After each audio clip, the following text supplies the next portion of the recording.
Om Shri Gurubhyo Namaha Harihi Om Sadashiva Samarambham Shankaracharya Madhyamam Asmadacharya Paryantam Vande Guru Paramparam Sadatmadhyana Niratam Vishagebhyah Parang Mukham Naumi Shastreshu Nishnatam Chandrasekhara Bharatim Om. Page 5, second line. Tena mananam yuktibihi shrutartha dridikaranartham anuchintana rupam samshaya bhavana nirasakam uktam bhavati.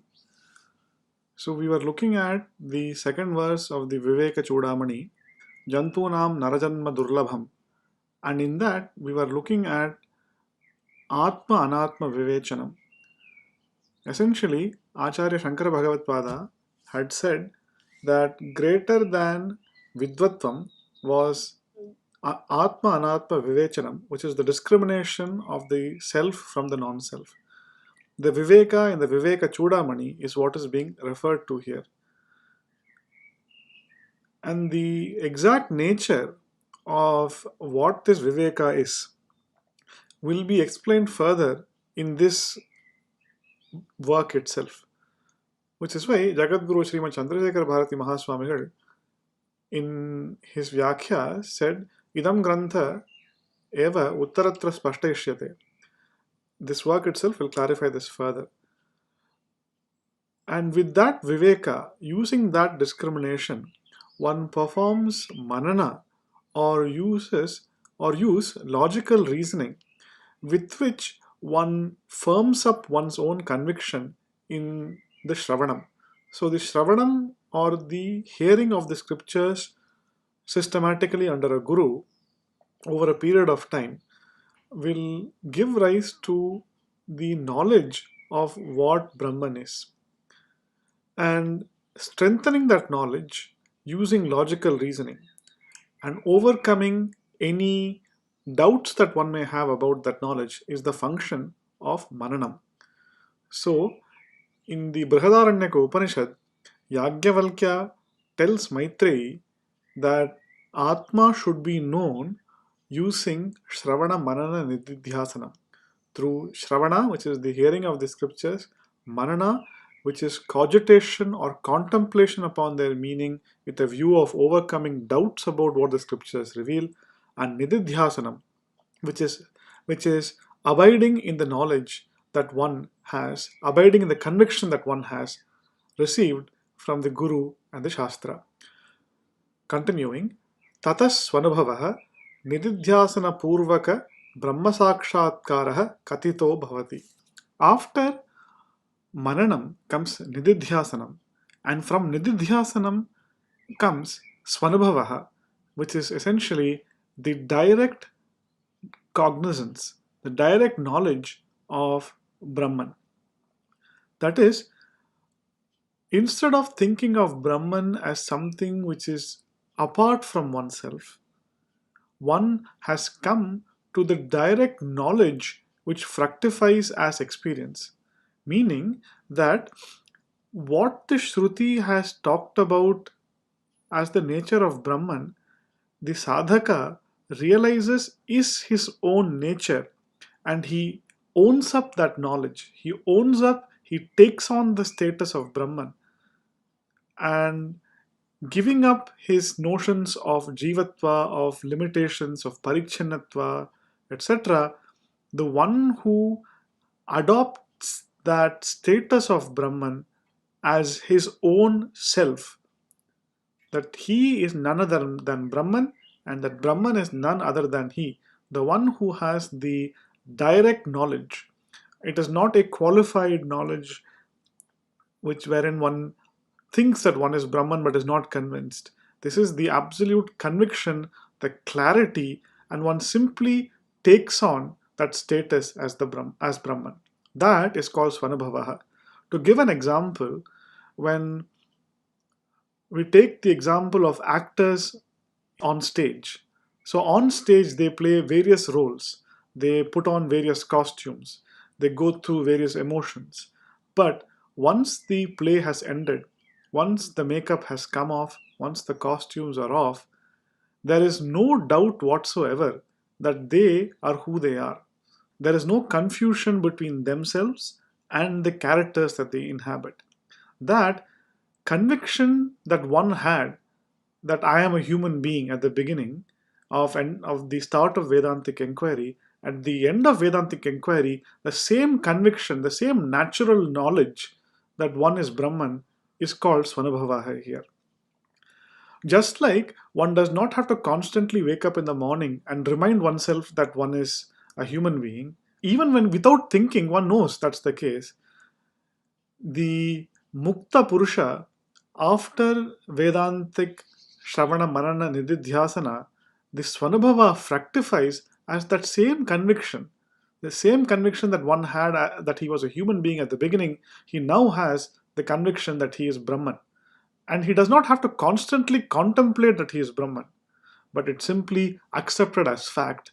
And he carries his life forward, lives out the prarabdha for so long as that prarabdha continues, views this body as simply as a tool with which to manifest that knowledge that he has of Brahman. That is Svanubhavaha. But that is possible only following Nididhyasana. That is, one has abided in the knowledge for so long, has soaked in it, like the gulab jamun has soaked in the rasa. One has soaked in the rasa that is Brahma Jnana. That soaking is called Nididhyasanam. And the result, the juicy gulab jamun of Brahma Jnana, is called Svanubhavaha. So, Acharya says here, Ata eva Svanubhava ityuktam viparita bhavana nivartaka nididhyasana bhave shravana mananabhyam jayamana anubhavaha saushthavam nashnute iti.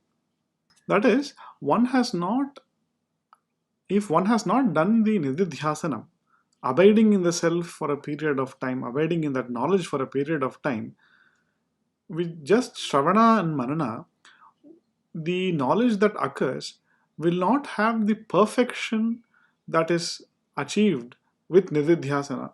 And so, what is the purpose of nididhyasana?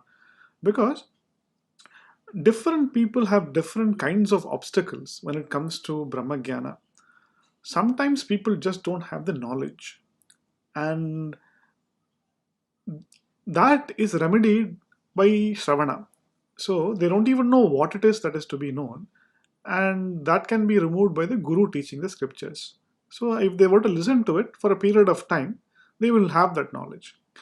But the knowledge that is born out of Shravana will be accompanied by doubts about the validity of what is being taught, about whether that is even possible. So, those doubts, the Samshaya Bhavana, are removed with Manana or logical reasoning. So, one uses various reasons to justify what has been taught and satisfies all the doubts that can potentially come to a person. But beyond the Asambhavana and Samshaya Bhavana, one has what is known as the Viparita Bhavana, which is psychological tendencies that one has, these deep rooted notions of who one is. Because people have been traveling in samsara, jivas have been traveling in samsara from a beginningless time, and therefore one constantly assumes oneself to be a limited individual. Even in this birth, also, it is very difficult for one to dissociate oneself from the body, from the mind, from a limitation. And to overcome and to dissociate oneself from that limitation, one needs to soak in that knowledge of the self for some time. That is, if one continues to abide by in that self knowledge, that one carries on daily activities while bearing in mind what one's true nature is. Right? I'm talking about an individual who has overcome doubts, who has had the Shravana and the Manana. Nididhyasana is required because abiding in that knowledge over a period of time overcomes these psychological obstacles, these Viparita Bhavanas that one has. Even though one has the conviction, one is clear on what Brahman is, but one still cannot shake one's conviction that one is this physical body, or one is this individual jiva. One still looks for moksha and prays to Ishvara saying, let this be my last birth.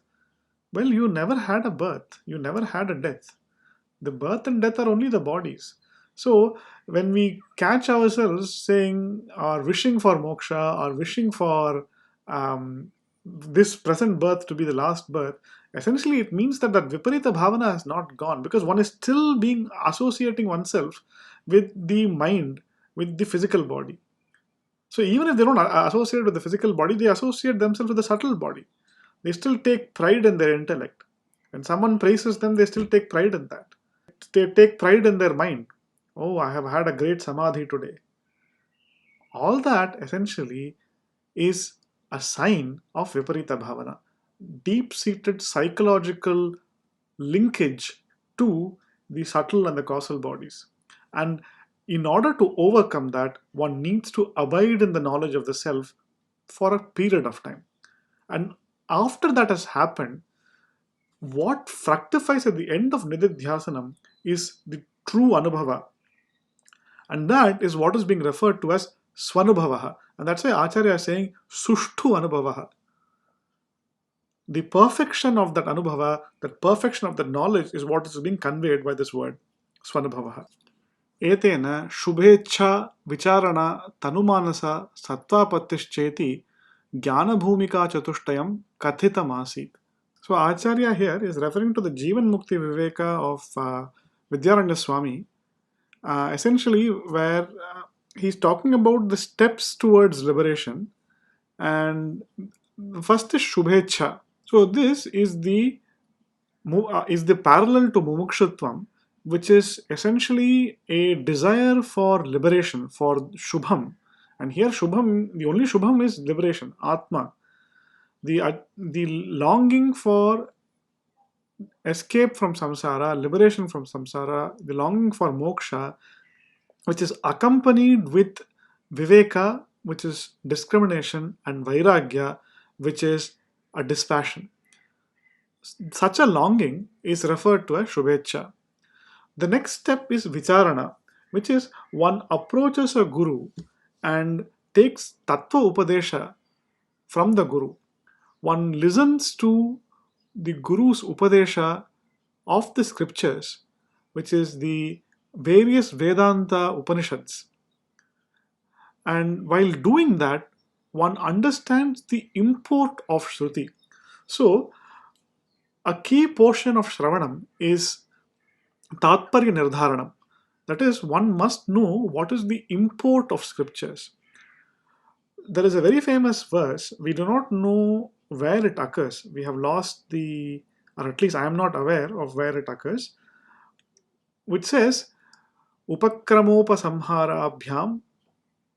There is a famous verse, we do not know where it occurs, which talks about the 6 marks of import. That is, these are the 6 clues with which one can identify what is it that is the key message that is being conveyed by the Shruti. And there's a verse which describes these 6 Tatparyalingas. Upakramopasamharau abhyaso purvata phalam arthavadopavattischa lingam tatparya nishchaye. The 6 marks of Tatparya are Upakrama Upasamhara. That is, one should observe what is said at the beginning of a topic and what is said at the end of a topic to understand what is the central theme of the passage being studied.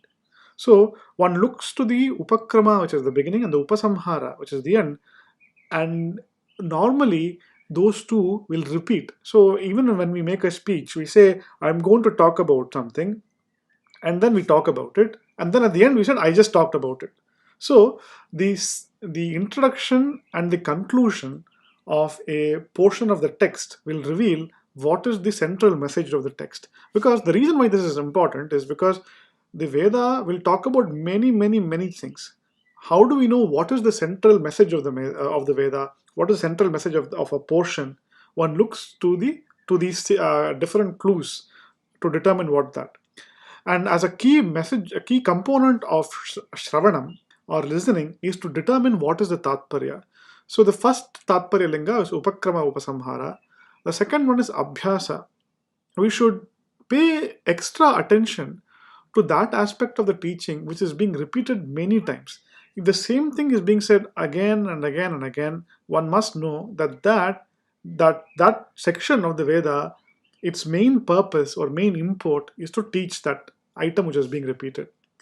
The third thing is apurvata or uniqueness. So the scriptures in general have come to reveal something which is not known or not knowable to us. Therefore, if they are saying something which is unique or new that we do not know, then we must pay extra attention to it, because that is one of the indicators of import. The next is phalam. So, at the end of most scriptures or most sections of the Veda which talk about a particular topic, the scriptures will talk about what is the benefit of this, what is the prayojanam of this. So, whenever they say whoever knows this will attain this benefit, one must know that the Shruti is saying that for two reasons. One, to know, to convey what the benefit of knowing that is. But the second thing is, it is asking us to pay extra attention to what it has just said. And that is called, the benefit or prayojanam is what is called as phalam. So that is another clue. The next one is arthavada. Arthavada is normally a stuti or a glorification of something or a ninda of something. So whenever this Shruti glorifies this, whoever attains this knowledge will be a great man, will be worshipped wherever he goes. And if he's glorified something, then we can take it for granted that thing which is being glorified is what the Shruti has come to reveal. The next thing is ninda. If it criticizes something, then the Shruti is saying, do not do that thing. You must avoid that thing. So the ninda and the stuti are both indicators of import. That's another, essentially that's arthavada, which is indicator of import. The next thing is upapatti, or that which is supported by logic. So normally any knowledge that the Shruti gives will be supported by logic also. The Shruti itself will give various reasonings for why that is the case. So when the Shruti is taking extra steps to prove by logical reasoning what it has stated, because the Shruti Pramana, Shabda Pramana, the Shruti says do this or know this, we can take it for granted that that is true.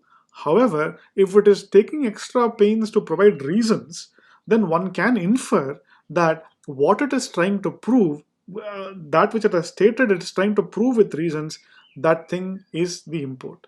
So these 6 marks, indicatory marks or tatparya lingas, are very important and must be borne in mind when doing the Shravanam. So the Acharya, the Guru who is teaching, will, when he is teaching itself, be conveying these 6 tatparya lingas. He will say, this is, look at the upakrama, look at the upasamhara, look at the abhyasa, look at this thing which is being repeated. This is a unique thing, this is apurva. Pay attention to this. If you know this, this is the benefit, this is the phalam. And then if there is a praise given, arthavada, and if there are supporting reasons given, by all these 6 factors, one can know what the import of the Shruti is. And a Shravanam that is done bearing in mind these 6-fold indicatory marks of import, these 6 tatparya lingas, that Shravanam will be very helpful. And that is what is known as vichara.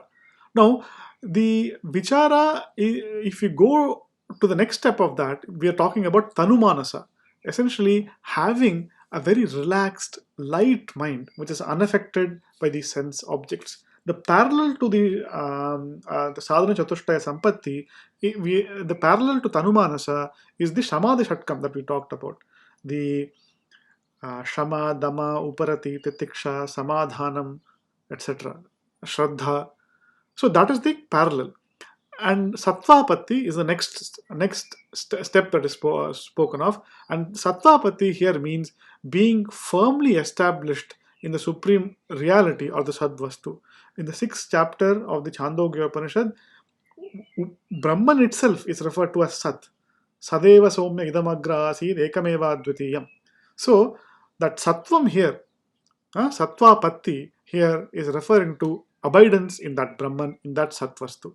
Asamsaktihi padartha bhavana turyagacha brahmatmana samsthitihi muktihi ityatra samsthiti shabdena vasanakshaya manonasha sahakrita swanubhava bodhakena vyanjitaha.